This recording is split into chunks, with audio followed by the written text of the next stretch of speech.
Please do. past our time? I'll be in and out here because Okay, thank you for joining. It's great to see you. you too. Hi, All everybody. right, I am going to go ahead and Everett. share my screen. And we are on A Course in Miracles, chapter 27, The Fear of Healing. Is healing frightening? To many, yes. For accusation is a bar to love, and damaged bodies are accusers. They stand firmly in the way of trust and peace, proclaiming that the frail can have no trust and that the damaged have no grounds for peace. Who has been injured by his brother and could love and trust him still? He is attacked and will attack again. Protect him not, because your damaged body shows that you must be protected from him. To forgive may be an act of charity, but not his due. He may be pitied for his guilt, but not exonerated. And if you forgive him his transgressions, you but add to all the guilt that he has already earned, that he has really earned. The unhealed cannot pardon, for they are the witnesses that pardon is unfair. They would retain the consequences of the guilt they overlook. Yet no one can forgive a sin that he believes is real. And what has consequences must be real, because what it has done is there to see. Forgiveness is not pity, which but seeks to pardon what it thinks to be the truth. Good cannot be returned for evil, for forgiveness does not first establish sin and then forgive it. Who can say and mean, my brother, you have injured me, and yet, because I am the better of the two, I pardon you my hurt. His pardon and your hurt cannot exist together. One denies the other and must make it false. To witness sin and yet forgive it is a paradox that reason cannot see, for it maintains what has been done to you deserves no pardon. And by giving it, you grant your brother mercy, but retain the proof he is not really innocent. The sick remain accusers. They cannot forgive their brothers and themselves as well, for no one in whom true forgiveness rests can suffer. He holds not the proof of sin before his brother's eyes, and thus he must have overlooked it and removed it from his own. Forgiveness cannot be for one and not the other. Who forgives is healed, and in his healing lies the proof that he has truly pardoned and retains no trace of condemnation that he still would hold against himself or any living thing. Forgiveness is not real unless it brings a healing to your brother and yourself. You must attest his sins have no effect on you to demonstrate they are not real. How else could he be guiltless? And how could his innocence be justified unless his sins have no effect to warrant guilt? Sins are beyond forgiveness, just because they would entail effects that cannot be undone and overlooked entirely. In their undoing lies the proof that they are merely errors. Let yourself be healed that you may be forgiving, offering salvation to your brother and yourself. A broken body shows the mind has not been healed.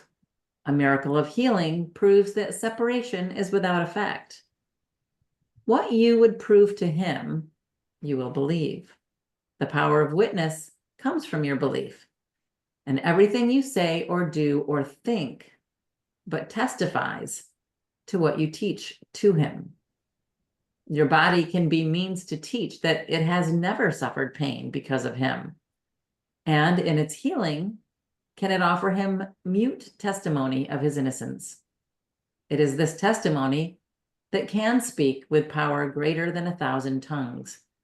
For here is his forgiveness proved to him. A miracle can offer nothing less to him than it has given unto you. So does your healing show your mind is healed. and has forgiven what he did not do. And so is he convinced his innocence was never lost and healed along with you. Thus does the miracle undo all things the world attests can never be undone. And hopelessness and death must disappear before the ancient clarion call of life. This call has power far beyond the weak and miserable cry of death and guilt. The ancient calling of the Father to his Son, and of the Son unto his own, will yet be the last trumpet that the world will ever hear.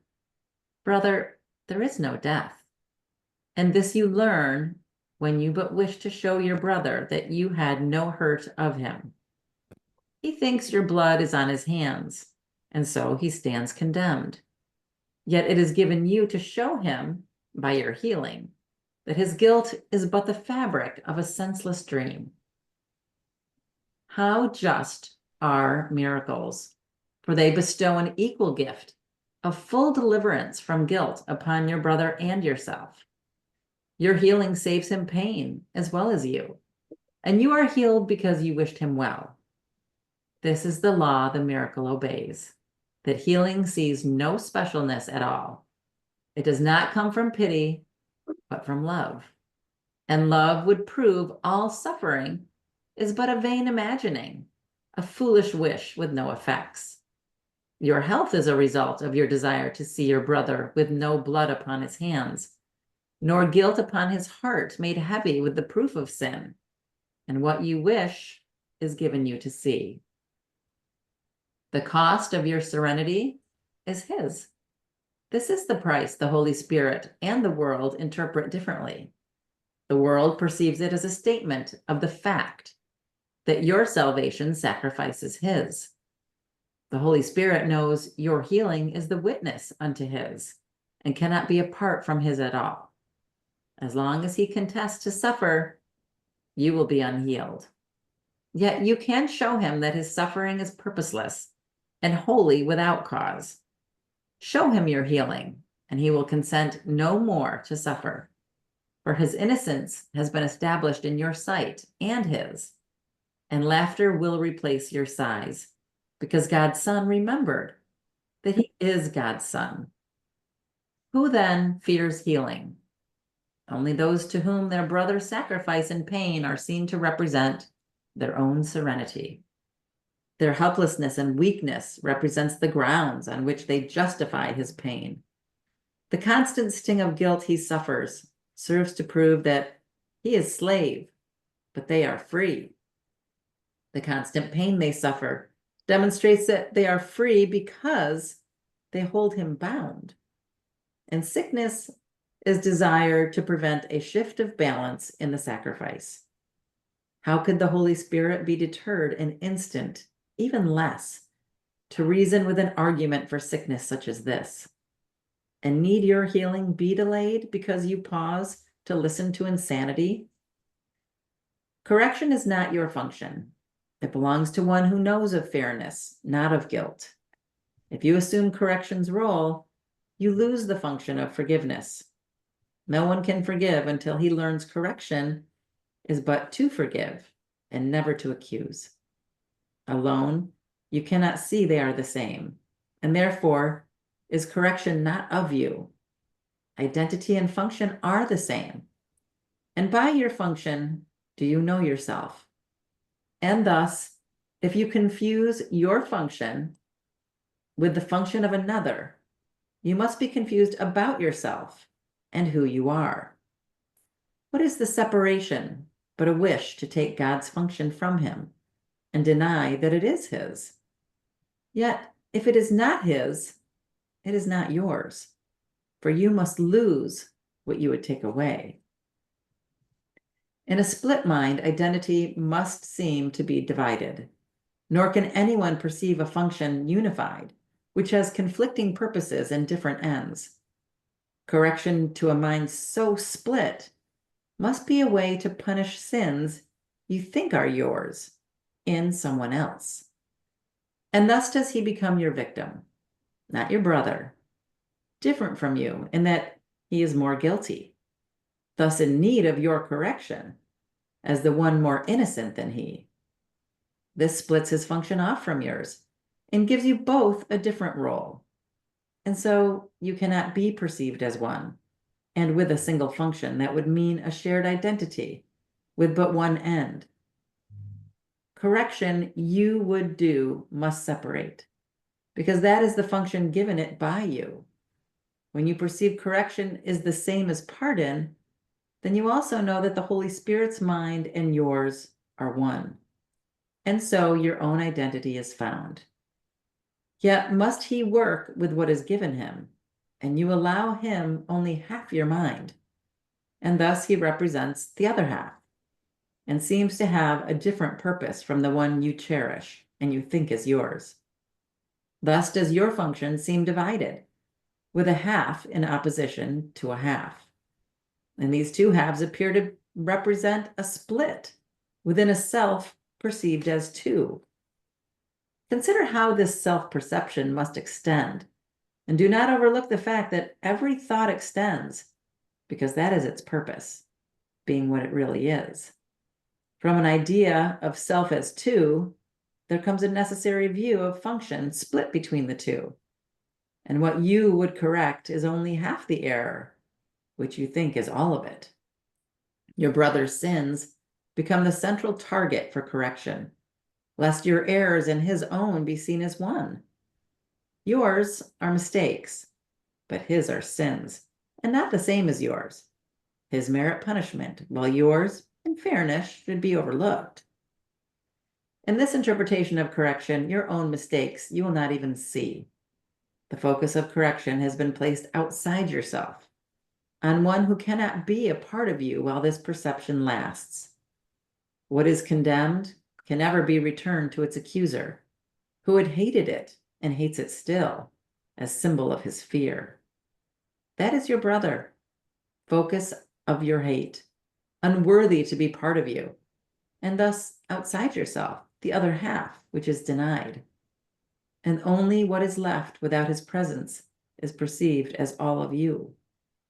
To this remaining half, the Holy Spirit must represent the other half until you recognize it is the other half. And this he does by giving you and him a function that is one, not different. Correction is the function given both, but neither one alone. And when it is fulfilled as shared, it must correct mistakes in you and him. It cannot leave mistakes in one unhealed and set the other free. That is divided purpose, which cannot be shared, and so it cannot be the goal in which the Holy Spirit sees his own. And you can rest assured that he will not fulfill a function that he does not see and recognize as his. For only thus can he keep yours preserved intact, despite your separate views of what your function is. If he upheld divided function, you were lost indeed. His inability to see his goal divided and distinct for you and him preserves yourself from the awareness of a function not your own, and thus is healing given you and him. Correction must be left to one who knows correction, and forgiveness are the same. With half a mind, this is not understood. Leave then correction to the mind that is united, functioning as one because it is not split in purpose, and conceives a single function as its only one. Here is the function given it, conceived to be its own, and not apart from that its giver keeps because it has been shared. In his acceptance of this function lies the means whereby your mind is unified. His single purpose unifies the halves of you that you perceive as separate, and each forgives the other, that he may accept his other half as part of him. Oof. That was a lot. Hello, Cynthia and Mary. Great to have you guys here. So we just finished chapter 20, section 2, the fear of healing.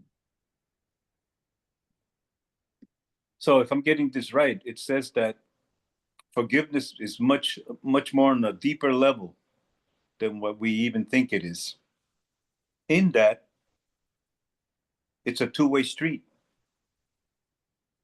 or two-edged sword. I don't know which one. But that in order to forgive, you really have to forgive yourself as well.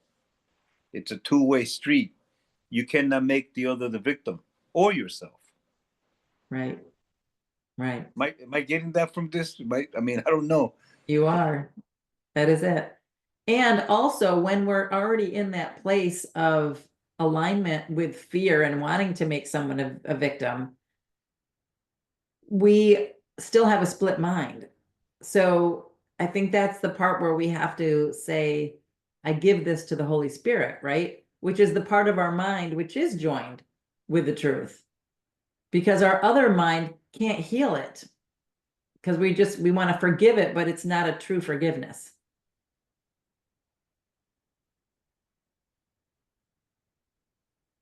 Yeah, it's a very difficult thought to even wrap the mind around that.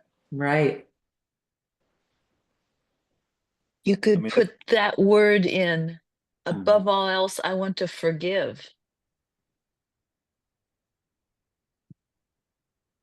Yeah. And then you don't have to think about it. If you asked for help in that forgiveness of the one mind that only witnesses and is neutral and doesn't judge anything, then it's forgiven. We don't have to take that step. That's done for us by that little willingness, but not wanting the ego more. Right. Not wanting to show our wounds, to show that we've been hurt in some way.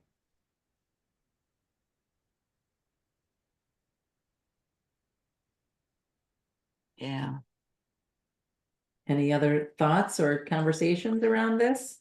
I have a question in paragraph 6. And I've asked this question before because it's underlined and got all kinds of scribbles around it. What is the ancient clarion call of life? It's in sentence 5. yeah, good question. Wait, you said, oh, I'm sorry, I was in the next section. Paragraph 6, 6. sentence 5. Sentence 5. Ancient calling of the Father to his Son. Mine is different. Yours says, what does yours say, Carl? And the hopelessness and death must disappear before the ancient clarion call of life. I have no idea what the ancient clarion call of life. We're talking paragraph 6. Yep, paragraph 6. 6. So, and it's Sentence paragraph 6, 5. section 5. Yep. Yeah. Oh, I see. Yes. Sentence 5. Yeah. Yes, sentence 5. Yeah. Yeah, then the next sentence says, this call has power far beyond the weak and miserable cry of death and guilt. The ancient calling of the Father to his Son, and of the Son unto his own. I wonder what that has to do, that ancient... I don't know what that is. I've heard of it before. What is that referencing to, I wonder? Let's see. I think of it like the song of Christ is all there is to hear. The sight of Christ, all there is to see. The hand of Christ is all there is to hold. And then once you're doing nothing but that, then even hearing and seeing and touching and will be gone. And I have no idea what comes next. So I just looked it up, and it says a clarion call is a powerful call to action that urges people to move beyond complacency and take responsibility. The term comes from the clarion, a high-pitched trumpet that was used to signal the start of a battle. A clarion call can be a call to prayer, a call to action, or a call for change. It can be a move beyond fear, doubt, and procrastination. It can be a call to unity, awareness, and collective responsibility. It can be a call to see the face of God.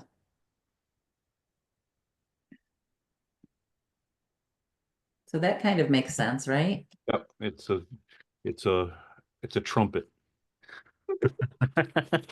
Right. But so this is so remember what I was saying, that to learn from our emotional stuff, learning from our emotional things, Mhm. that sometimes when we're involved in forgiving something that has happened, that somebody has done to us or that we have done to them, it, oh man, it's this is really twisting my mind up. That taking responsibility for your part in it, even though you may think that no, I was right, they were wrong. Even if you think that, that's the clarion call for whatever the thing is called. That you take responsibility for your part. You say, okay, I know that I have done my part in this also. You know, I'm not all clean in this emotional thing that I'm going through. This person is not the only one to blame. I have to accept responsibility for my part in it as a And way that could to. be a step. Yeah, that could be a step toward true forgiveness, because then you see your brother as yourself and that nothing actually happened. Right. Yeah. But getting to that part, Takes that's blowing a trumpet. yeah, exactly. The clarion call. No, that's a pretty involved concept that I think we sometimes don't see when we're involved in something like an emotional turmoil that we seem not to be able to get out of our way in Yeah. terms of accepting of responsibility for what we've done also. Mm-hmm. Even when you think you're doing something to protect somebody else. And I was just recently in a situation like that before I started feeling this head cold, which is interesting, right? So I was in a situation where I was trying to protect someone. So I was trying to warn them that this other person's behavior could, they might not be seeing what's actually happening. And, I've been wrestling with that. And because I saw the other person as guilty, right? So even though you're trying to protect somebody by making them aware of this behavior, I didn't see the person as one with me. And this is showing me I need to go back and see that person as one and know that we all have our path. And we all have to walk that path and learn from that path. And it's not for me to judge someone's actions as right or wrong, even if it's in a relationship with somebody that I'm trying to protect. Right. And so there you go. It's like a Well slap said. upside the head. What'd you say, Carl? It's like a slap upside the head. Hey, wake up. Yeah, it's like, whoa, what did I just do? I just saw myself as separate from this person and made that person wrong. And now I have to do the healing work of forgiveness, right? Okay. I am you, you are me, we are one. Yeah. Yep. Okay, that explains it. Thank you. Yeah. Yeah. All right. Anybody else before we continue? All right, let's keep going. Beyond all symbols. Power cannot oppose, for opposition would weaken it. And weakened power is a contradiction in ideas. Weak strength is meaningless, and power used to weaken is employed to limit. And therefore it must be limited and weak, because that is its purpose. Power is unopposed to be itself. No weakness can intrude on it without changing it into something it is not. To weaken is to limit and impose on an opposite that contradicts the concept that it attacks. And by this, does it join the idea of something it is not and make it unintelligible? Who can understand a double concept such as weakened power or hateful love? You have decided that your brother is a symbol for a hateful love, a weakened power, and above all, a living death. And so he has no meaning to you. for he stands for what is meaningless. He represents a double thought, where half is canceled out by the remaining half. Yet even this is quickly contradicted by the half it canceled out. And so they are both gone. And now he stands for nothing.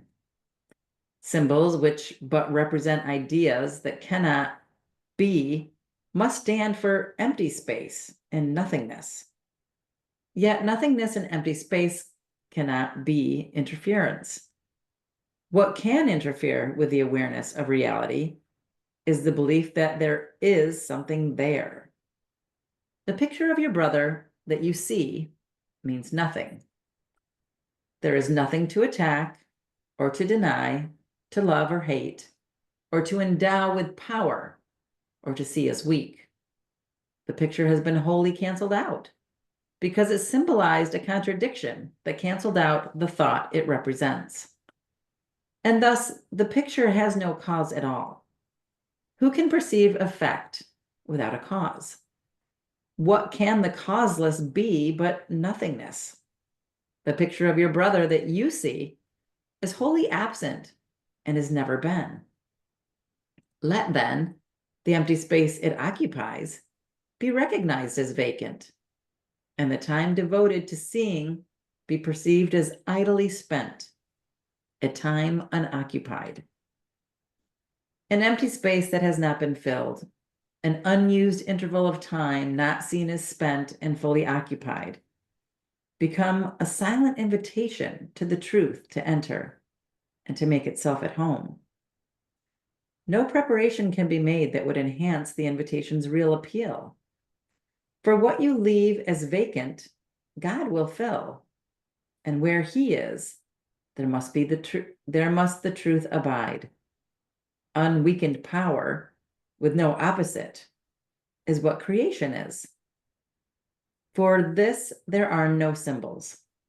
Nothing points beyond the truth. For what can stand for more than everything? Yet true undoing must be kind. And so the first replacement for your picture is another picture of another kind. As nothingness cannot be pictured, so there is no symbol for totality. Reality is ultimately known without a form, unpictured and unseen. Forgiveness is not yet a power known as wholly free of limits. Yet it sets no limits you have chosen to impose. Forgiveness is the means by which the truth is represented temporarily. It lets the Holy Spirit make exchange of pictures possible until the time when aids are meaningless and learning done. No learning aid has use that can extend beyond the goal of learning. When its aim has been accomplished, it is functionless.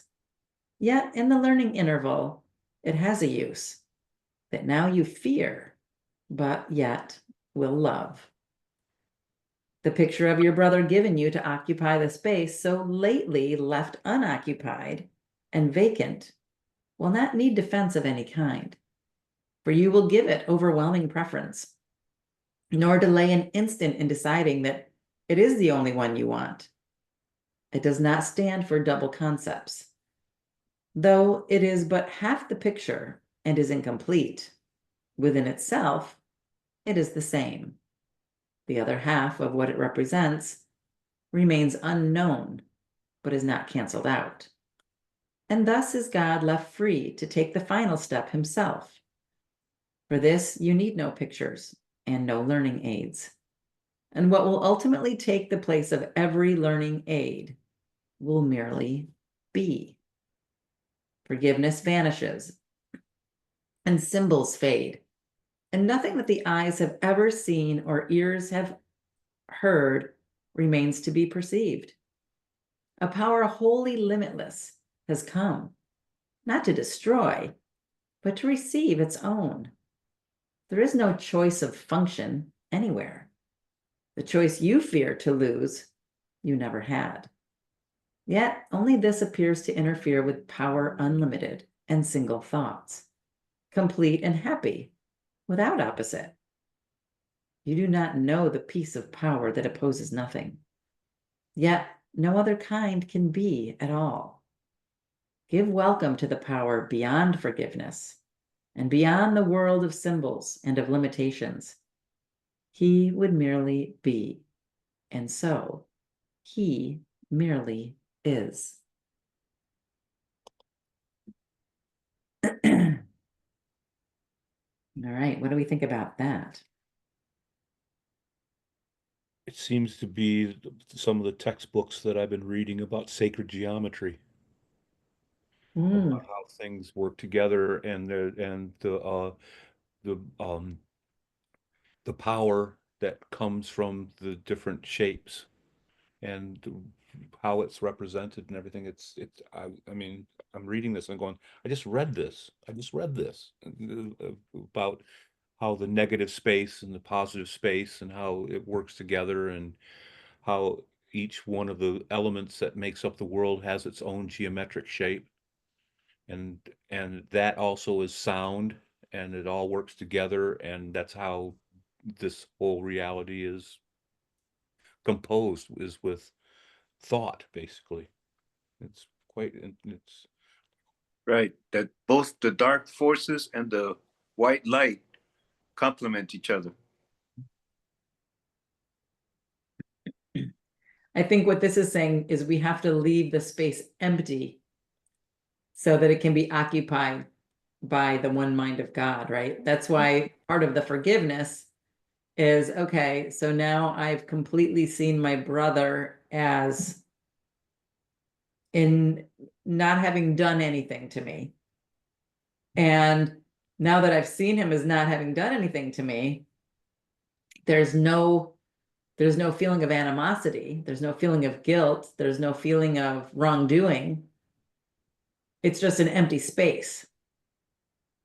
which is what everything is anyway. Right. But then it's saying, because you leave that space empty, then the one mind of God will fill it. So now you don't have two opposing thoughts.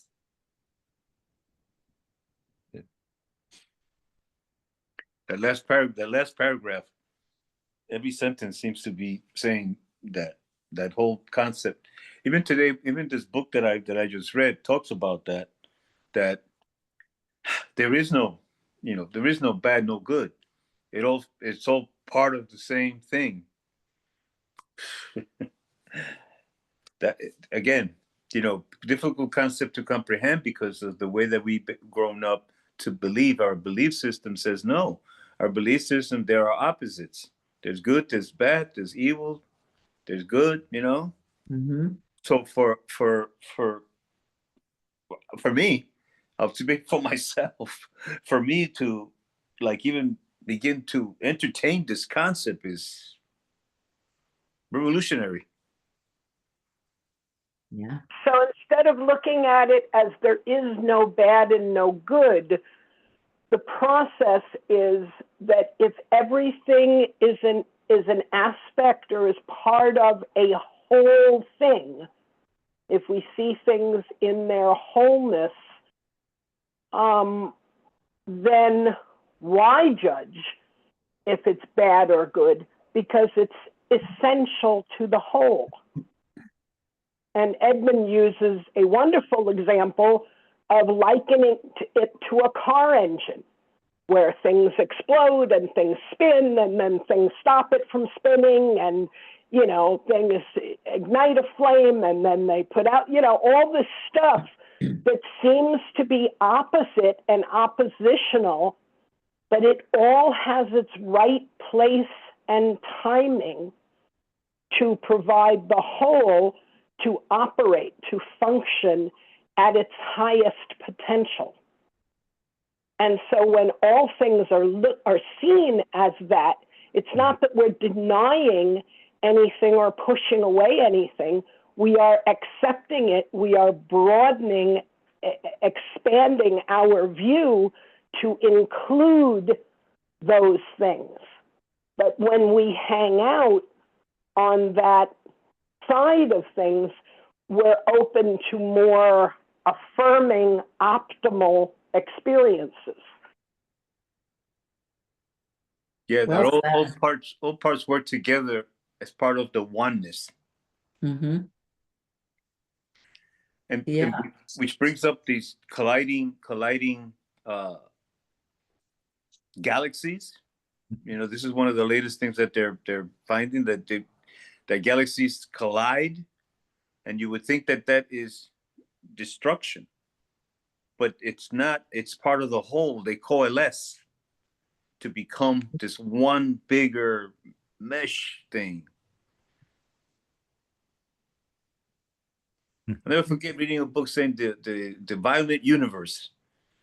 When I was very young, the violent universe, you know, that there's stuff going out there that we don't comprehend, but we know that there's a meshing, the coming together of universes or galaxies and form one. Even our own galaxy, they say, the one that we're in now was two that came together, I don't know how many hundreds of thousands of years ago, to form what we have now, what we know as our galaxy, or, well, the Milky Way is just, huh?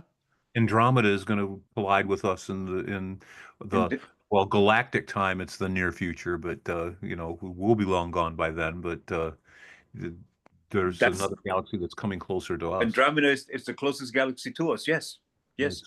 In fact, they just were able to take pictures of it. It took them 20 years to put together this one picture of what Andromeda looks like. But it's heading our way. It's our sister galaxy. I was going to say it is us, right? I mean, if you think of it in terms of we are all one, and we are all part of everything, the galaxies, the earth, the air, the wind. It is just another expression of the one mind. Of the oneness, yes. Yeah. And it's happening for us. We don't have to be afraid of it. Right. It's happening in spite of us. Yeah. That's right. That's right too. Wow. I don't know if I could handle this today. All right, shall we keep going, or is there more discussion on this? All right, let's keep going. This is interesting. The quiet answer, huh? The The quiet answer. That's right. In quietness are all things answered, and is every problem quietly resolved. In conflict, there can be no answer and no resolution, for its purpose is to make no resolution possible, and to ensure no answer will be plain. A problem set in conflict has no answer, for it is seen in different ways. And what would be an answer from one point of view is not an answer in another light. You are in conflict. Thus, it must be clear you cannot answer anything at all, for conflict has no limited effects.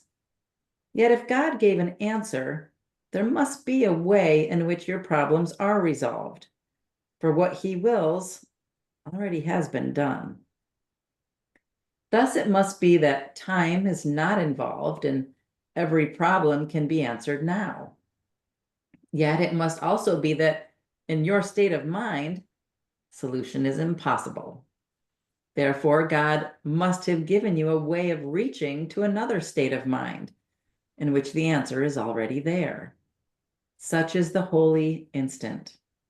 It is here that all your problems should be brought and left. Here they belong, for here their answer is.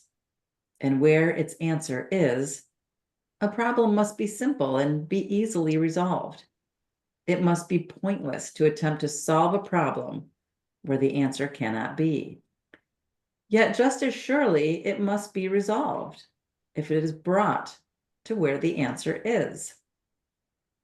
Attempt to solve no problems, but within the holy instant's surety. For there the problem will be answered and resolved. Outside there will be no solution, for there is no answer there that could be found. Nowhere outside a single, simple question is ever asked. The world can only ask a double question, One with many answers can have no answers. None of them will do.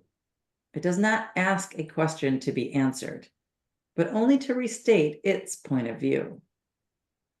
All questions asked within this world are but a way of looking, not a question asked. A question asked in hate cannot be answered, because it is an answer in itself. A double question asks and answers, both attesting the same thing in different form. The world asks but one question. It is this: of these illusions, which of them is true? Which ones establish peace and offer joy? And which can bring escape from all the pain of which this world is made? Whatever form the question takes, its purpose is the same. It asks but to establish sin is real, and answers in the form of preference. Which sin do you prefer? That is the one that you should choose. The others are not true. What can the body get that you would want the most of all? It is your servant and also your friend. But tell it what you want, and it will serve you lovingly and well. And this is not a question, for it tells you what you want and where to go for it. It leaves no room to question its beliefs, except that what it states takes question's form. A pseudo question has no answer. It dictates the answer, even as it asks. Thus is all questioning within the world a form of propaganda for itself, just as the body's witnesses are but the sense from within itself. So are the answers to the questions of the world contained within the questions that are asked. Where answers represent the questions, they add nothing new and nothing has been learned. An honest question is a learning tool that asks for something that you do not know. It does not set conditions for response, but merely asks what the response should be. But no one in a conflict state is free to ask this question, for he does not want an honest answer where the conflict ends. Only within the holy instant can an honest question honestly be asked. And from the meaning of the question does the meaningfulness of the answer come. Here is it possible to separate your wishes from the answer, so it can be given you and also be received. The answer is provided everywhere, yet it is only here it can be heard. An honest answer asks no sacrifice because it answers questions truly asked. The questions of the world but ask of whom is sacrifice demanded, asking not if sacrifice is meaningful at all. And so, unless the answer tells of whom, it will remain unrecognized, unheard, and thus the question is preserved intact because it gave the answer to itself. The holy instant is the interval in which the mind is still enough to hear an answer that is not entailed within the question asked. It offers something new and different from the question. How could it be answered if it but repeats itself? Therefore, attempt to solve no problems in a world from which the answer has been barred, but bring the problem to the only place that holds the answer lovingly for you. Here are the answers that will solve your problems, because they stand apart from them, and see what can be answered, what the question is. Within the world, the answers merely raise another question, though they leave the first unanswered. In the holy instant, you can bring the question to the answer and receive the answer that was made for you. Yep, there we go. This holy instant I give to you. Be you in charge. For I shall follow you, certain that your direction will bring me peace. Skipping ahead a bit. That is lesson 3, what? I know it's lesson 365, but it's also the last 5. 361, right? Through 365. Yep. And if I need a word to help me, he will give it to me. If I need a thought, that will he also give. And if I need but stillness and a tranquil, open mind, these are the gifts I will receive of him. He is in charge by my request, and he will hear and answer me because he speaks for God, my Father, and his Holy Son.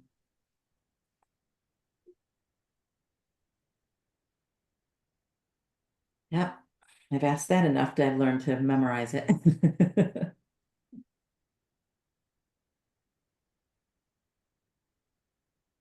Any thoughts, any comments? I had a funny realization when we were reading, and in paragraph 4, it says, "Which sin would you prefer?" And all I could hear was, "Oh, the one I haven't tried yet."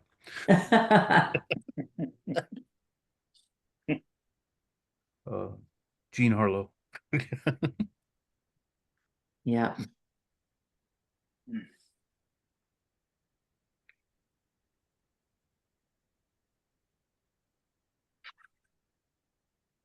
Okay, shall we try to read one more section? It's going to be close.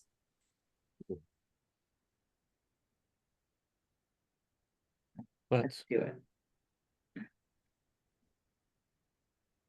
The healing example. The only way to heal is to be healed. The miracle extends without your help, but you are needed that it can begin. Accept the miracle of healing, and it will go forth because of what it is.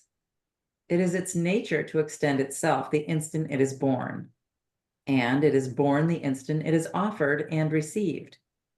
No one can ask another to be healed, but he can let himself be healed, and thus offer the other what he has received. Who can bestow upon another what he does not have? And who can share what he denies himself? The Holy Spirit speaks to you. He does not speak to someone else. Yet by your listening, his voice extends because you have accepted what he says. Health is the witness unto health. As long as it is unattested, it remains without conviction. Only when it has been demonstrated is it proved, and must provide a witness that compels belief. No one is healed through double messages. If you wish only to be healed, you heal. Your single purpose makes this possible. But if you are afraid of healing, then it cannot come through you. The only thing that is required for a healing is a lack of fear. The fearful are not healed and cannot heal. This does not mean the conflict must be gone forever from your mind to heal. For if it were, there were no need for healing then. But it does mean if only for an instant you love without attack, an instant is sufficient. Miracles wait not on time. The holy instant is the miracle's abiding place. From there, each one is born into this world as witness to a state of mind that has transcended conflict and has reached to peace. It carries comfort from the place of peace into the battleground and demonstrates that war has no effects. For all the hurt that war has sought to bring, the broken bodies and the shattered limbs, the screaming, dying, and the silent dead, are gently lifted up and comforted. There is no sadness where a miracle has come to heal, and nothing more than just one instant of your love without attack is necessary that all this occur. In that one instant, you are healed, and in that single instant is all healing done.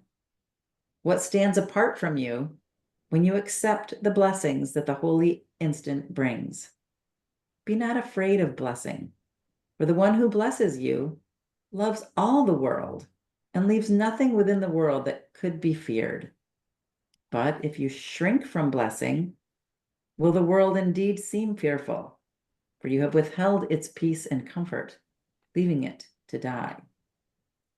Would not a world so bitterly bereft be looked on as a condemnation by the one who could have saved it, but stepped back because he was afraid of being healed?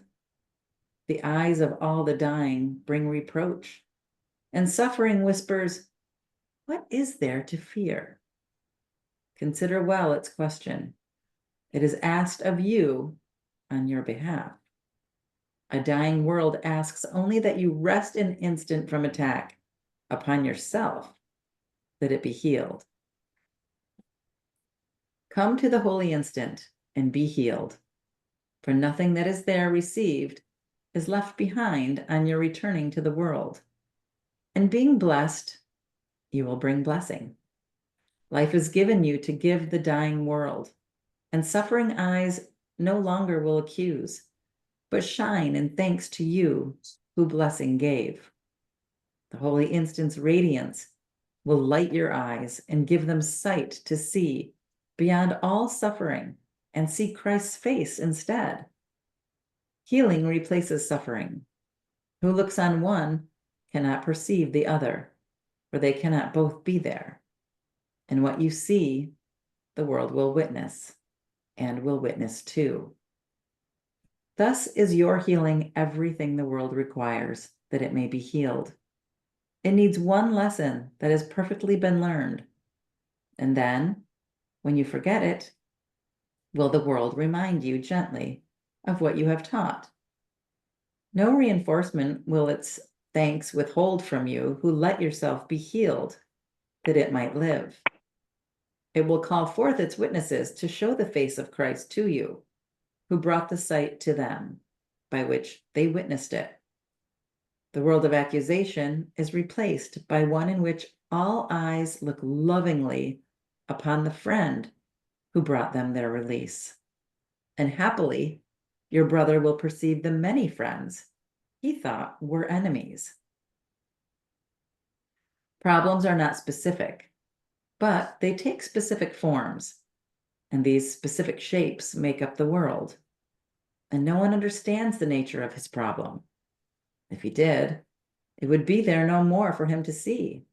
Its very nature is that it is not. And thus, while he perceives it, he cannot perceive it as it is. But healing is apparent in specific instances and generalizes to include them all. This is because they really are the same, despite their different forms.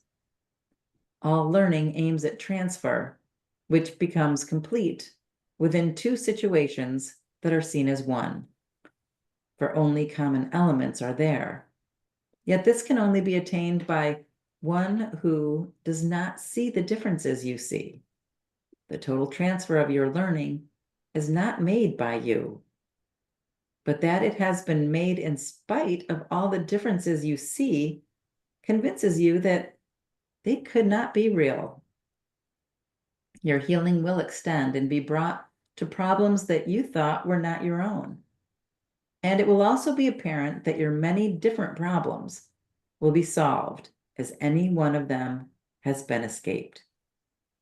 It cannot be their differences which made this possible, for learning does not jump from situations to their opposites and bring the same results. All healing must proceed in lawful manner, in accord with laws that have been properly perceived, but never violated. Fear you not the way that you perceive them. You are wrong, but there is one within you who is right. Leave then the transfer of your learning to the one who really understands its laws, and who will guarantee that they remain unviolated and unlimited. Your part is merely to apply what he has taught you to yourself, and he will do the rest. And it is thus the power of your learning will be proved to you by all the many different witnesses it finds. Your brother, first among them, will be seen, but thousands stand behind him. And beyond each one of them, there are 1,000 more. Each one may seem to have a problem that is different from the rest, yet they are solved together, and their common answer shows the questions could not have been separate. Peace be to you to whom is healing offered, and you will learn that peace is given you when you accept the healing for yourself.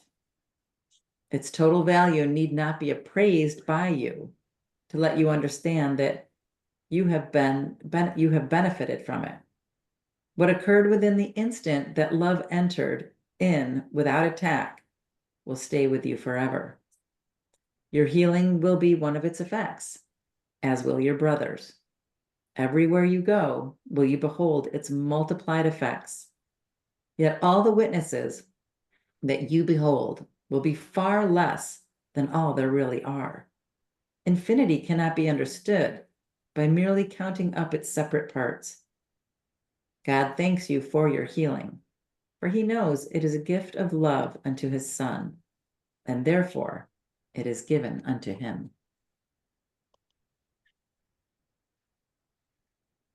Well, that's beautiful. Go forth and heal.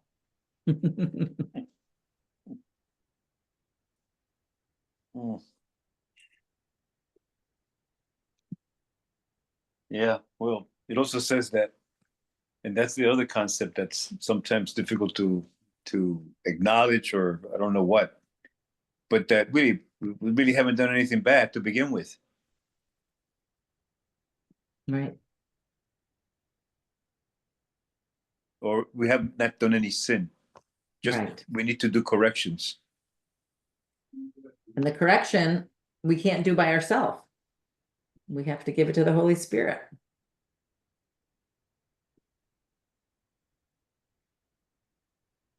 There's the rub. Our ego always thinks we have to do it. It's what we've been taught. Yeah. Oh, that's why we're unlearning again and again and again, right? Yeah. Propaganda. All right. Anybody have anything they want to share about what we just read?